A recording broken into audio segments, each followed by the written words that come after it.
Hello friends, எல்லாருக்கும் வணக்கம். அரவிந்த் சுவாமி கார்த்தி நடித்த நம்ம மெய்யழகன் படம் அப்படிங்கிறது இன்றைக்கி அந்த படத்தோட ட்ரெய்லர் அப்படிங்கிறது ஒரு 11 மணிக்கு காலையில் வரப்போகுது. ஸோ அரவிந்த் சுவாமி ரொம்ப ஒரு ப்ரொஃபஷ்னலான ஒரு ஆக்டர். இந்த படத்தோட டைரக்டர் பார்த்தோம் அப்படின்னா 96 புகழ் அந்த பிரேம்குமார் தான் பார்த்தோம் அப்படின்னா இந்த படத்தோட டைரக்டர்.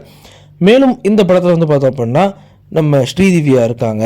அதுக்கப்புறம் பார்த்தோம் அப்படின்னா ஒரு சில ஆக்டர்ஸ்லாம் இருக்காங்க.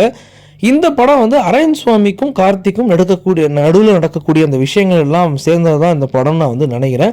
ஏன்னா இந்த படம் சம்மந்தப்பட்ட விஷயங்கள்லாம் வெளியே வரும்போது அப்படி தான் இருந்துச்சு. பட் இப்போ கூட ரீசெண்டாக ஒன்று பார்த்தோம் இல்லையா, அதுவும் அப்படி தான் இருந்துச்சு. ஸோ இந்த படத்தில் எப்படி இவங்க 2 பேரும் பெர்ஃபார்ம் பண்ணியிருக்காங்க அப்படிங்கிறத படம் வரும்போது தான் நமக்கு தெரியும். ஸோ இந்த ட்ரெய்லரை நம்ம பொறுத்திருந்து பார்ப்போம். பட் இந்த படத்தை பற்றி நீங்கள் எல்லாரும் கண்டிப்பாக நோட் பண்ணியிருப்பீங்க, இல்லை கேள்வியாவது பட்டிருப்பீங்க.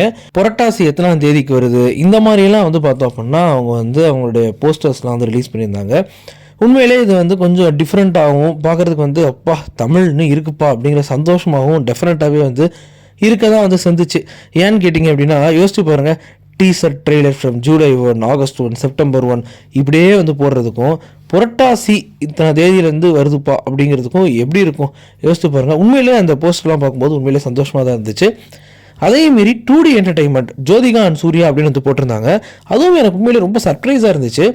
ஏன்னா 2D என்டர்டைன்மெண்ட் ரொம்ப வருஷங்களாகவே இருக்காங்க. ஒரு நிறுவனம் இவ்வளோ வருஷமாக இருக்குது அப்படின்னா கண்டிப்பாக லாபம் இல்லாமல் இருக்குமா அப்படிங்கிற ஒரு மிகப்பெரிய கொஸ்டின் மார்க் வருது இல்லையா. ஸோ அப்போ லாபமோடு தான் அவங்க போவாங்க அப்படின்னு நான் நினைக்கிறேன். ஸோ அப்படி இருக்கிற பட்சத்தில் உண்மையிலே அவங்களுக்கு அந்த நிறுவனமாக அவங்களுக்கு எவ்வளோ நெருக்கடி இருக்குன்னு அவங்க தெரில. பட் இன்கேஸ் சக்ஸஸ்ஃபுல்லாக போயிட்டு இருந்தாங்கன்னா உண்மையிலே ஒரு பெரிய வாழ்த்துக்கள்.